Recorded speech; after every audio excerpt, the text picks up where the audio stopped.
صاحب لواء الحمد ومقام المحمود أبي القاسم محمد الحميد. الله.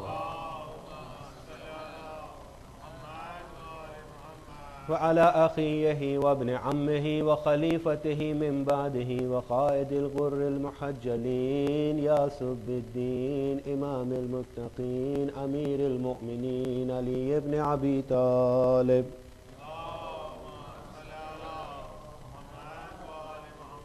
وعلى ابنته الطاهرة الحوراء العنسية الراضية المرضية الشفية يوم الجزاء فاطمة الزهراء سلام الله عليها. اللهم صل على.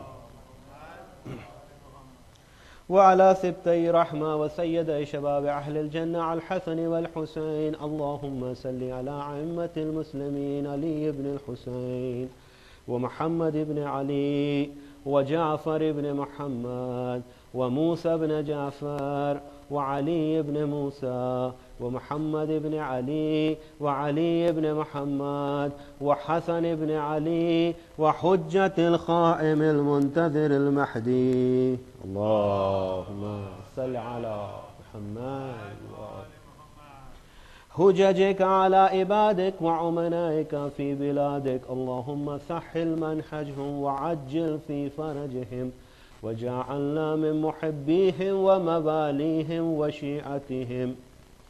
ولعنة الله على أعدائهم أجمعين من يومنا هذا إلى قيام يوم الدين. بسم الله الرحمن الرحيم. قال الذين لا يرجون لقاءنا لولا أنزل علينا الملائكة أو نرى ربنا لقد استكبروا في أنفسهم وعتوا عتوا كبيرا. يوم يرون الملائكة لا بشرى يومئذ للمجرمين ويقولون حجرا محجورا. وقدمنا إلى ما عملوا من عمل فجعلناه حباء منصورا. أصحاب الجنة يومئذ خير مستقرا وأحسن مقيلا. صلوات.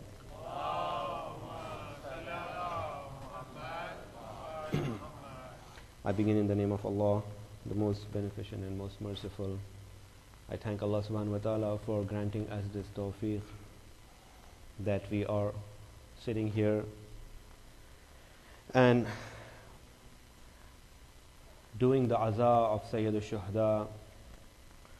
Especially it becomes very heartbreaking when we realize that we are almost towards the end of our formal culmination of the days of Azadari that we commemorate.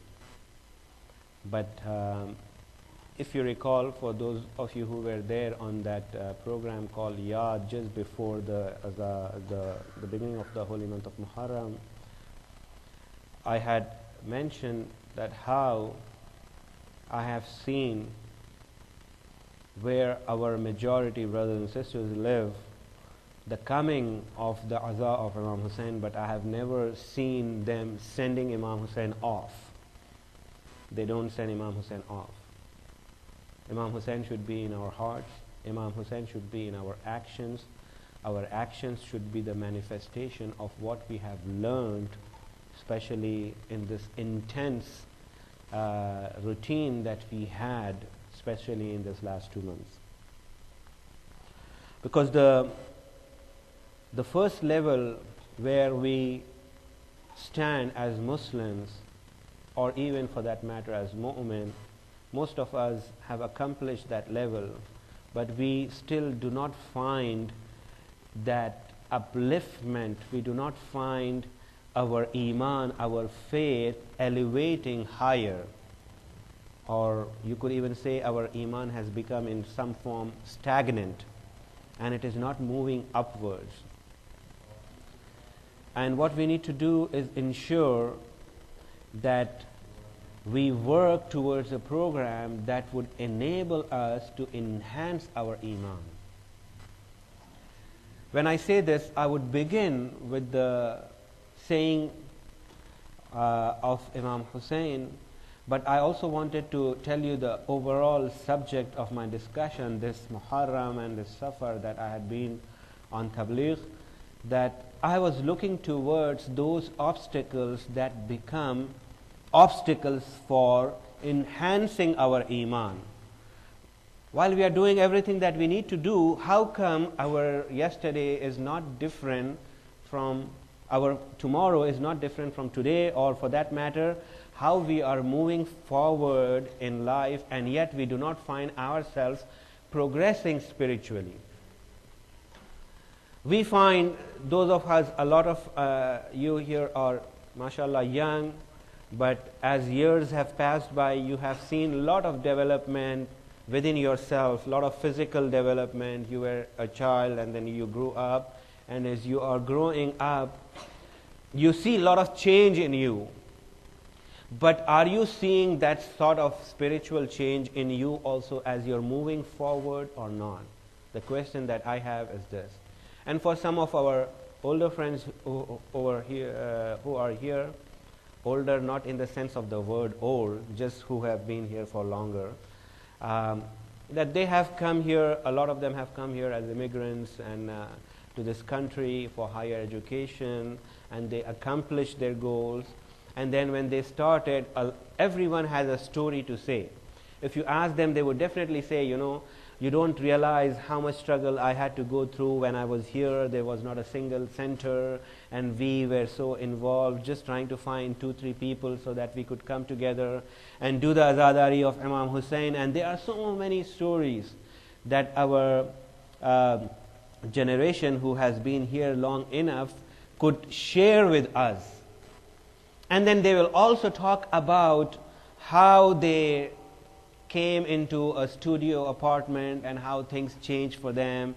They finished their preliminary education and then they bought an apartment, and then they bought a house, and then they bought a bigger house, and then they bought a bigger house with a swimming pool. And we find, and that's all very nice.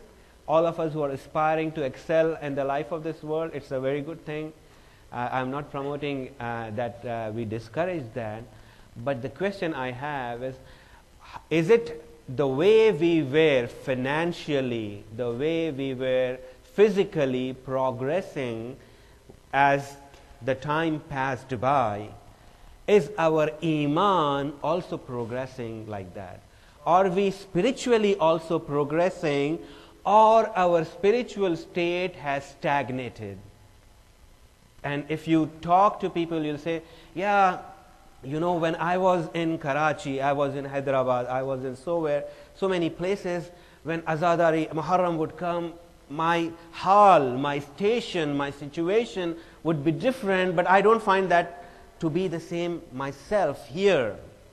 So that means some of us who have come from there, and it's been 20 years, we were not even able to maintain the level of Iman that we had over there, showing that our Iman has not truly progressed.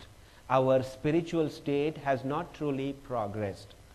So what are the obstacles while we are doing everything that we do? We do our daily prayers, we come during Muharram and Safar and Rabiul Awal to do Azadari of Imam Hussain. We are doing everything, and yet we do not find that impact in our lives.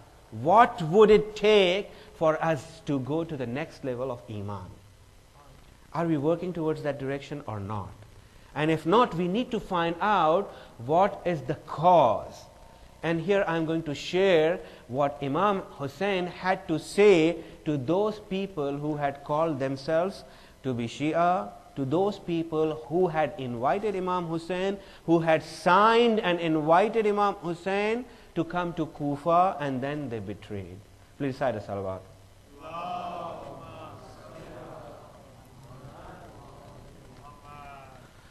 When Imam Hussain was approaching Kufa from Mecca, he met Farazdakh, who's a very famous poet who had also said poems and poetry for Ahl al-Bayt.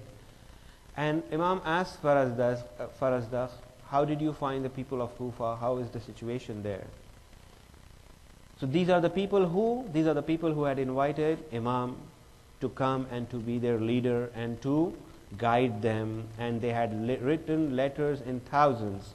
At least there were 18,000 letters or signatures.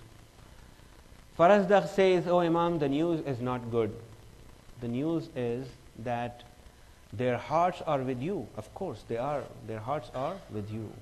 But their swords are with Bani Umayyah." So it is possible for somebody to have his heart towards Imam Hussein and have love for Imam Hussein, and then the sword to be pointing towards the enemies of Imam Hussein, or in the side of the enemies of Imam Hussein. Thank you very much.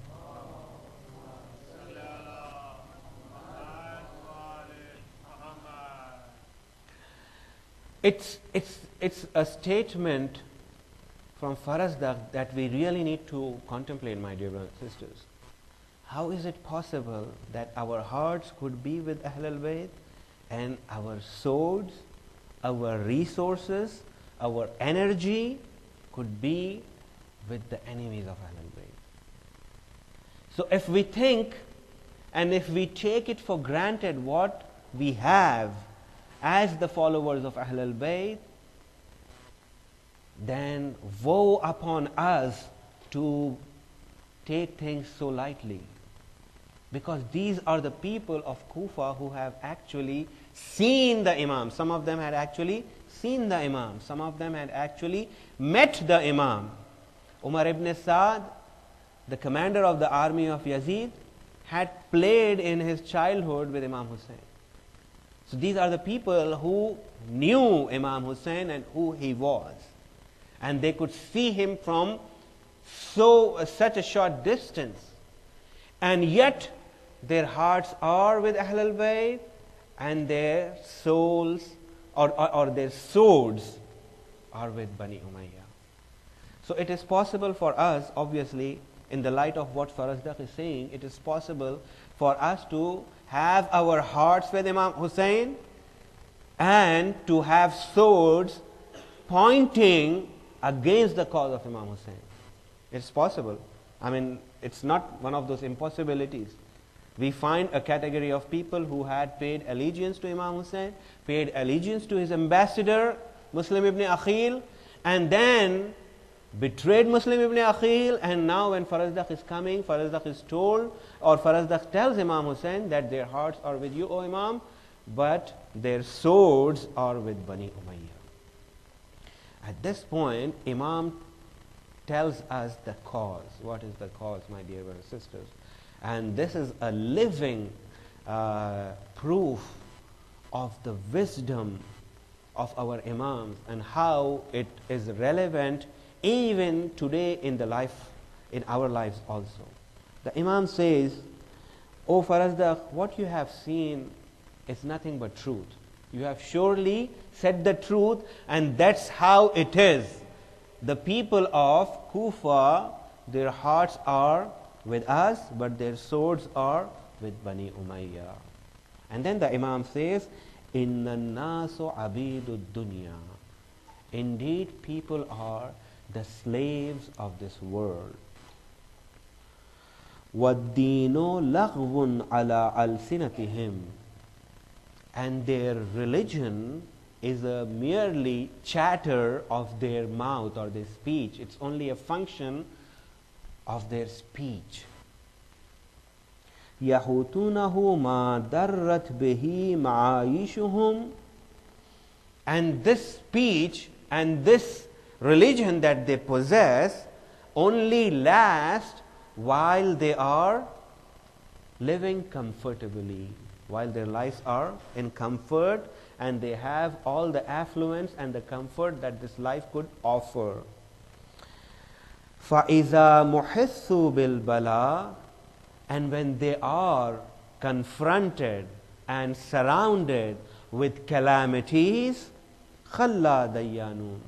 Then you will find those who are going to be steadfast on their iman, on their religion, very, very few. Nobody is going to withstand the pressure of the calamities of the time. Why? Because people are the slaves of this world, and their religion is only their talk. It has not infiltrated, or it has not reached their hearts. It is only a function of their talk. As long as things are okay around them, I don't mind trying to, identify myself as a member of community, doing everything good, having a majlis, praying my salat, coming to the center, everything good. But when a calamity comes, when a challenge comes, when I am forced to take a decision whether I want to be steadfast on the path of Islam, or I am going to let Islam go for the sake of benefit of this dunya, because my Lord is not Allah, but my Lord is this dunya, that's when the test starts.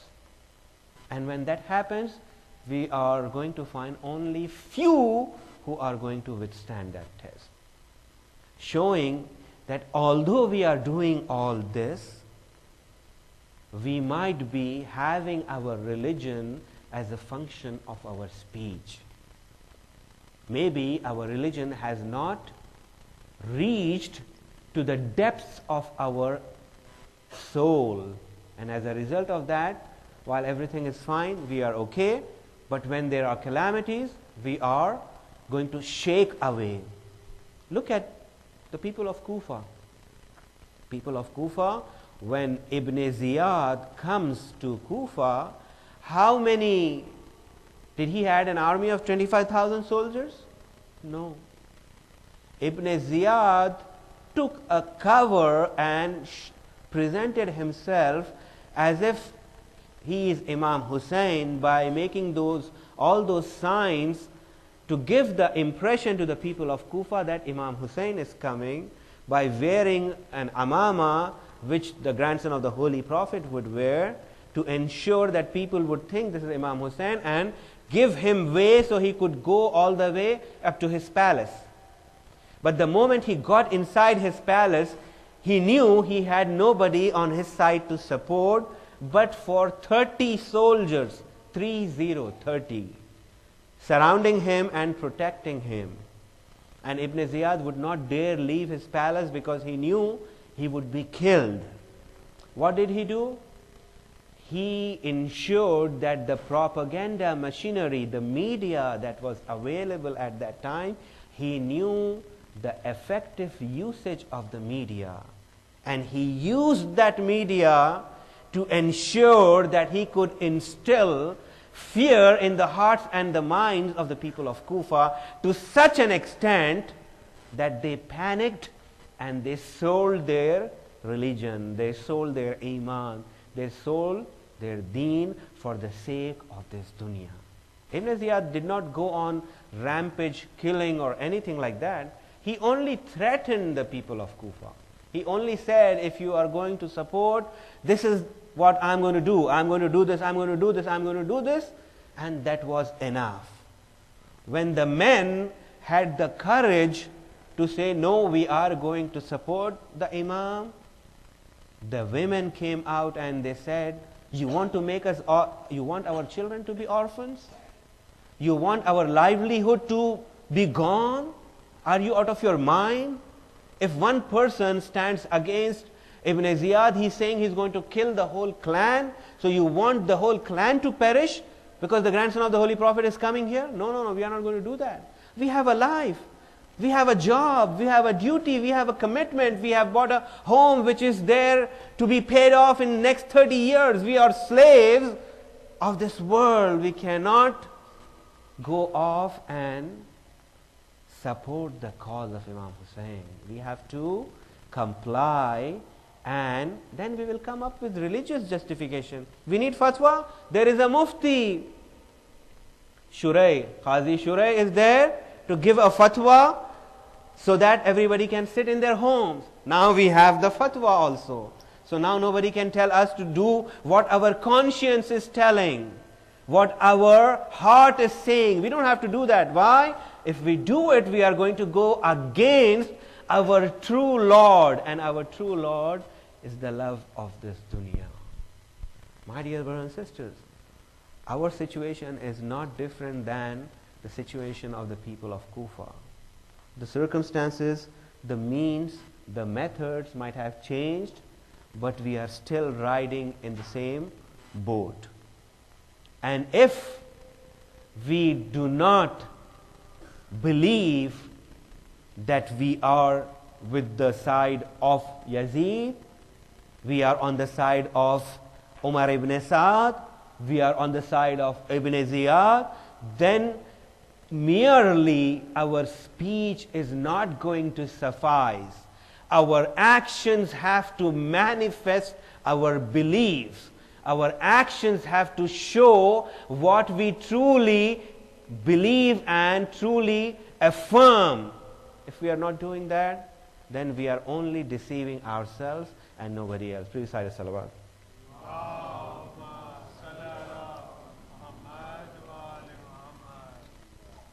If there was media at that time, we have media right now. We don't have media. We don't see every day how concerned we are. The most stressful part of the world seems to be the most advanced countries. Probably you have the world's most stressed people in this country. They are so stressed why the stock market is going down, why the housing market is going down, why this market is stagnant. It has nothing to do with them, but they are taking stress of all this. They don't know what's going to happen next day. What if the stock market goes down, and if our company does a bad quarter, then maybe I will lose my job. So I'm worried.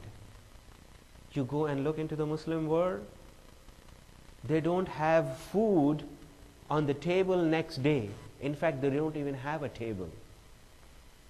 But they have iman, they have faith, they have tawakkul. They are relying for their sustenance from Allah. They don't think that they are the sustainers of themselves or their families, but it is Allah subhanahu wa ta'ala who is their sustainer. So there is a huge difference.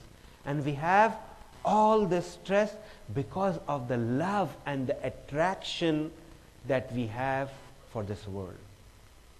Now, ulama say that even when the Prophet of Allah brought Islam into this world, some of the people who were very quick to come towards Islam were young people. The older people took long time before they became Muslims. When they realized there is no way out, when they realized that their status and their wealth and their position and their situation is going to be at stake, that's when they became Muslims. But otherwise, it was the young people who became Muslims first, and they came into the fold of Islam first. And the analysis that the ulama present is why young people were attracted to Islam and why it took a long time for older people to come towards Islam, to comply with the commands of Allah subhanahu wa ta'ala that were brought by the Holy Prophet. They say it was because the younger people or the younger generation was still not so much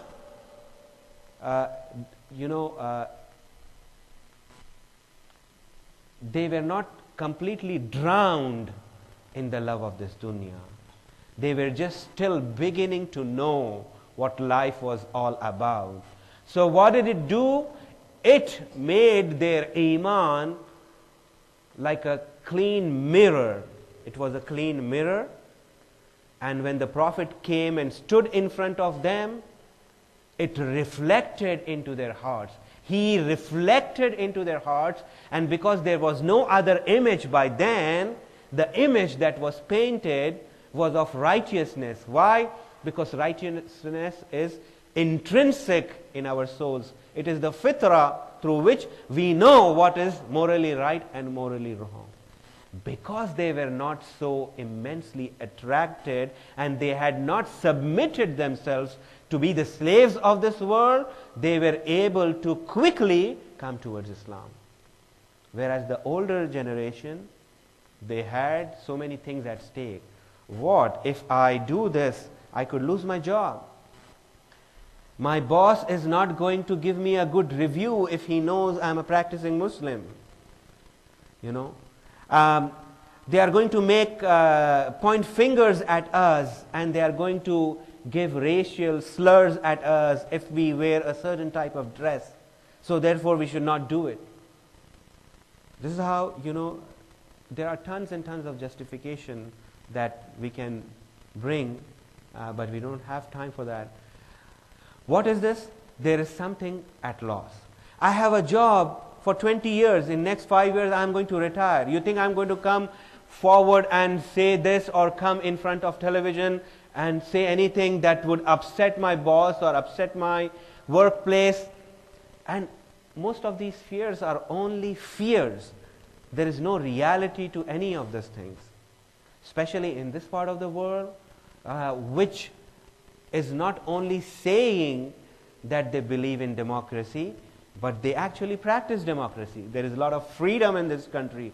A lot of us and our parents who have come into this country were not only coming here because of the wealth and the affluence that could come to us if we work hard in this country, but also the freedom that this country provides. And yet we come here and we go into our own islands where we can take pride in saying whatever we want to, but if we have to confront a reality, we are going to shy away from reality. Please recite a salawat.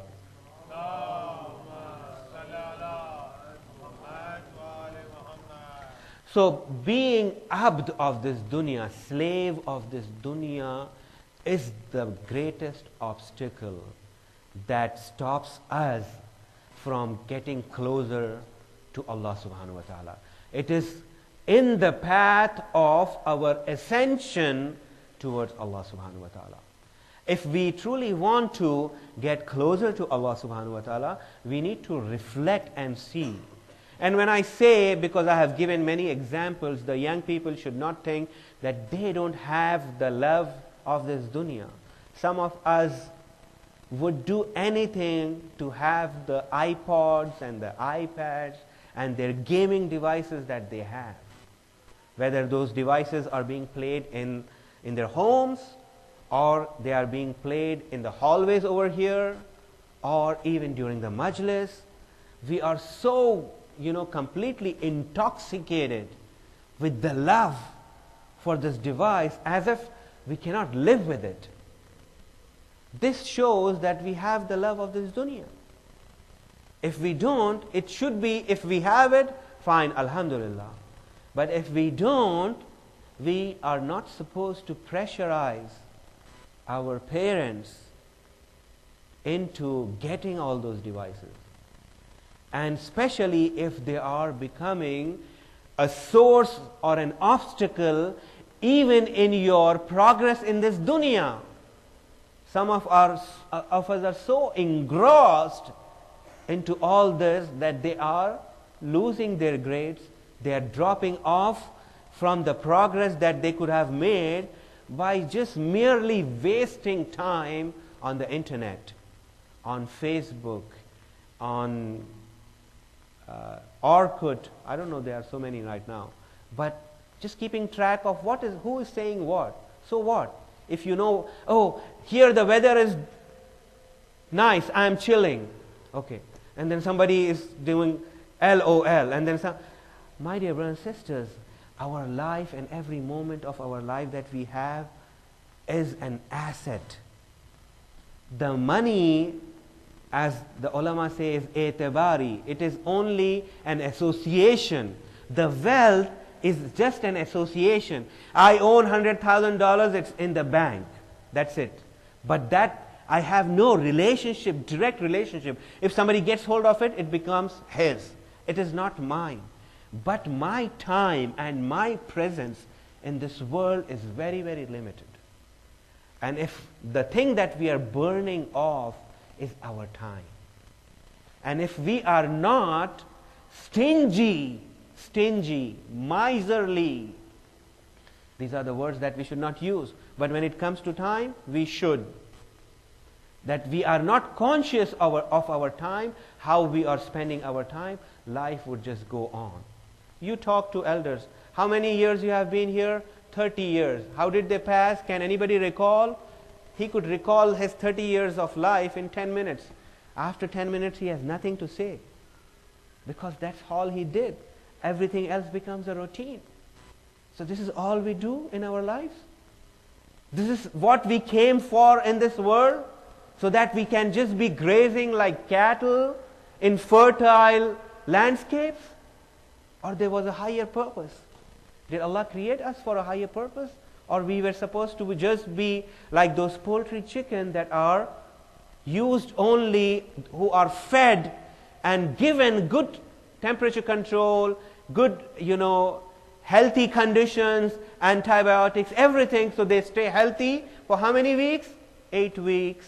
And then they come to our dining table. That's their ultimate outcome. If we make our lives like that, it doesn't happen in a day. It takes a while. But then slowly it gets into us. And when it gets it, we are completely gone. Please say salawat.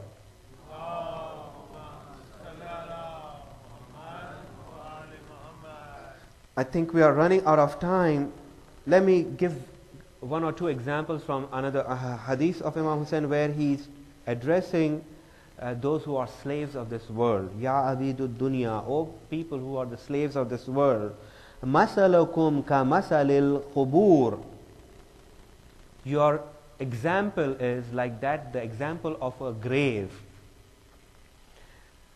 Those who look at that grave are amazed by its construction. For example, if you look at the Taj Mahal, there are people who are planning years to see Taj Mahal once in their lifetime, because it's one of the wonders of the world. And the Imam here is saying, those who are slaves of this world, their example is like that of a grave, whose outward appearance is beautiful, but its inward appearance is nothing but rotting flesh and crumbling bones. This is what a grave is. We go and we are amazed. Look at Taj Mahal, so beautiful. We are amazed, and when we come back from a trip looking at Taj Mahal, we will at least talk about it for a year. I have been to there, we will bring all the time into discussion. I have been there, and you would look at the architecture, but whatever is inside that grave is nothing but rotting flesh or crumbling bones. So Imam is comparing those who are slaves of this world, that their appearance from outward might look good, but from inside they are completely helpless and they cannot help themselves.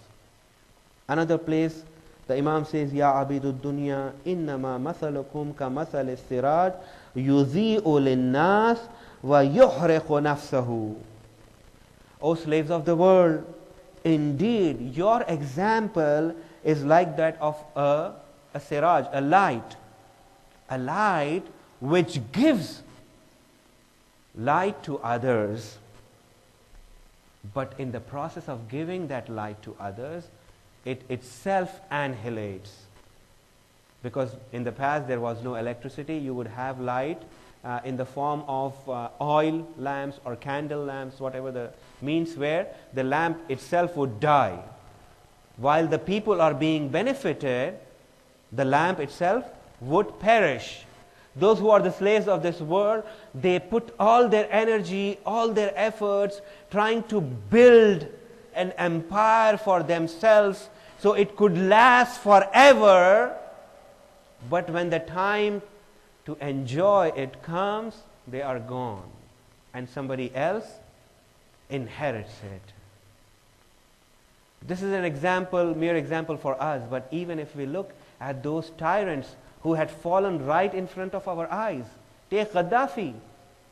How much tyranny and how much wealth, how much oil wealth he had. He had stashed billions and billions of dollars. We cannot even think of the kind of money he had. Where did that money go? Even while he was running away for his life, he had a gun. Those of you might have seen, it was made of gold. Where did it go? He ended up where? Although it's not an Islamic way of dealing the way his body was dealt with, but the point I'm trying to make is our example, the Imam is saying, is the example of a light which would benefit others around us, but we, as a result of doing that, would perish ourselves. So if we are trying to work for others, and then we also say, oh, I am working for you. Some of our parents say, all I am doing this so you can lead your life with comfort. It's not going to happen. And even if our children uses the means that we as parents have, and we have acquired it through halal means, and if our children uses the same resources towards haram, then we as parents are going to be accounted for. We are not going to be left alone. You have acquired it through halal means. You have done everything right. Allah would say, why did you raise children who did not know how to use it?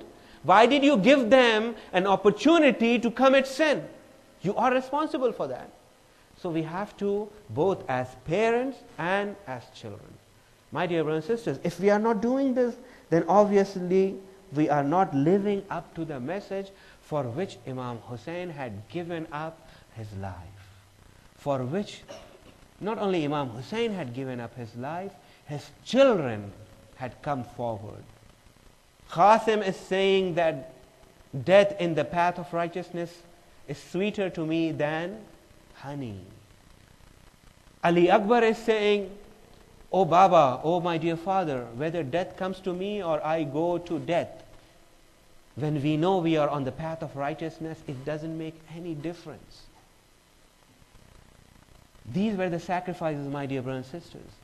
If we truly do not live up to those expectations, then we have not truly done justice.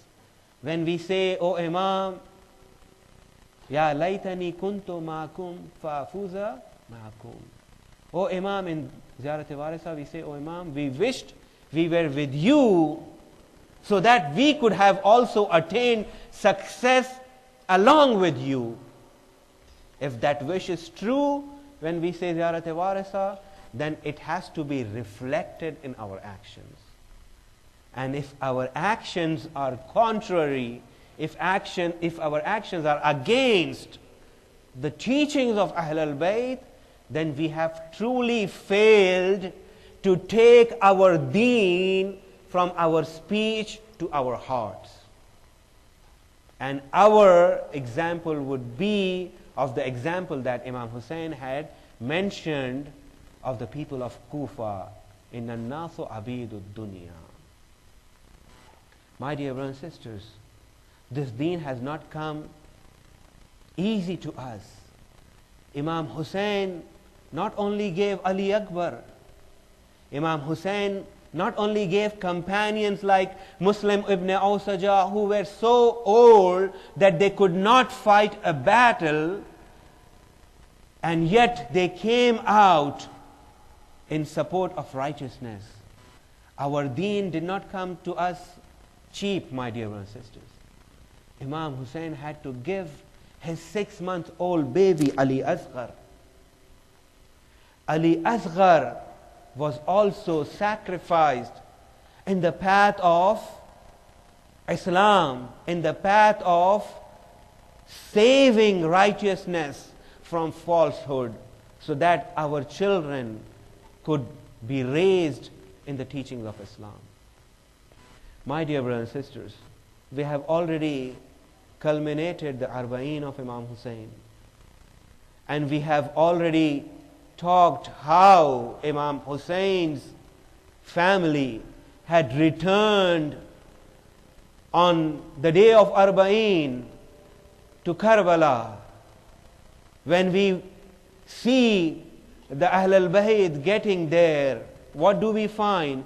We find Zainab, who is crying immensely, And when she arrives at the grave of Imam Hussein, what does she find? She does not find the grave to be having any zawar, to be having any of those who are pilgrims and who are visiting and who are there to recognize the sacrifice of Imam Hussein. And we see Zainab crying for Imam Hussein and praying to Allah subhanahu wa ta'ala, "Oh Allah, my dear brother, the grandson of the Holy Prophet, he had sacrificed himself, he had sacrificed his whole family for the sake of Islam, and I do not find any zawar who are coming and visiting the shrine of Imam Hussein. Ahlul Bayt have come along with only their children who were left, because they were children who died in the path from Karbala to Kufa and Kufa to Sham, and then the beloved daughter of Imam Hussein, Sakina could not make it to Karbala. Sakina used to remember her father every day and would recall, especially when the birds would fly towards their homes in the evening. She would call her Aunt Zainab and she would ask, oh my dear Aunt Zainab, where are these birds flying? And every day Zainab would tell them, "Oh Sakina, you are asking the same question every day. These birds are going towards their homes." And Sakina would say, "Oh my dear aunt, when would we go back to our homes? I am missing my father. I am missing my uncle Abbas. I am missing my brother Ali Akbar." And Zainab would try to reassure. But when truly Ahlul Bayt were leaving to go towards their home, Sakina had to be left in the Sham, in the prison of Sham. And Zainab calls the women of Sham and says, "Oh women of Sham, I am leaving a treasure here. It is the daughter of my beloved brother, the grandson of the Holy Prophet. His beloved daughter Sakina is buried here in this dark grave of Sham." And then when Zainab arrives in Karbala and finally reaches the grave of Imam Hussein, she cries and says, "Oh my beloved brother, I have come and I have protected your right and I have staked your claim and defended your position from Karbala to Kufa and Kufa to Sham. But oh my beloved brother Hussein, Sakina could not sustain the torture. Sakina died in the dark prison of Sham. سَيَعْلَمُ الَّذِينَ ظَلَمُوا أَيَّ مُنْقَلَبٍ يَنْقَلِبُونَ إِنَّا لِلَّهِ وَإِنَّا إِلَيْهِ رَاجِعُونَ. We ask Allah subhanahu wa ta'ala, "O Allah, inspire us with the sacrifice of Imam Hussein and inspire especially our youth to be steadfast on the path of Islam and the teachings of Ahlul Bayt."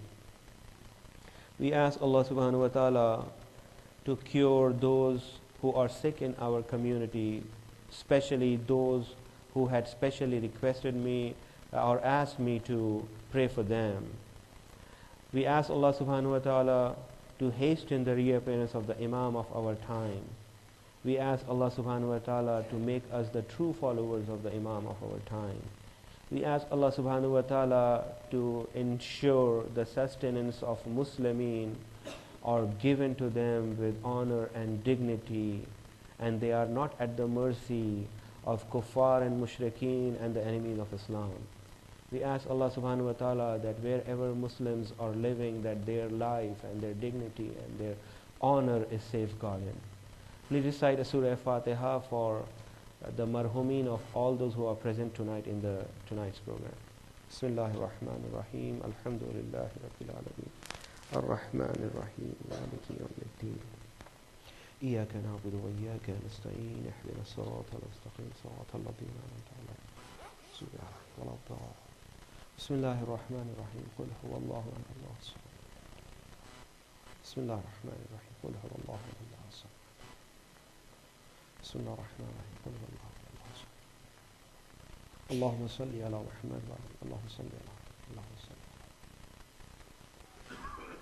يا حسين يا حسين حسين حسين حسين حسين حسين حسين حسين حسين